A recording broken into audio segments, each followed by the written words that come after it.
उन रक्षकों की जो जंगलों की रक्षा करते थे, और उसकी अपनी नसों में बहता हुआ जादू।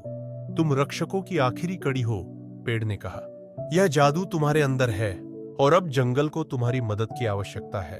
अचानक एला के शरीर में ऊर्जा की एक लहर दौड़ गई, और आसपास के पेड़ जीवन से गूंजने लगे। पत्तियां चमकने लगीं, और हवा जैसे नृत्य करती हुई उसके चारों ओर घूमने लगी। उसके हाथ में पकड़ा हुआ पत्थर और भी चमकने लगा, और अब उसे समझ में आया, वह केवल एला नहीं थी, वह जंगल की रक्षक थी।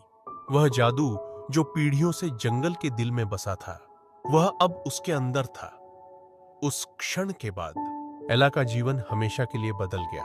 वह अब पेड़ों से बात कर सकती थी, घायल जानवरों को ठीक कर सकती थी, और जब भी जंगल खतरे में होता, वह तत्वों को बुला सकती थी। गांव वाले जो कभी उसकी शक्तियों पर विश्वास नहीं करते थे, अब उसकी मदद पर निर्भर थे, और जंगल का प्राचीन जादू उसकी देखभाल में फल फूल रहा था।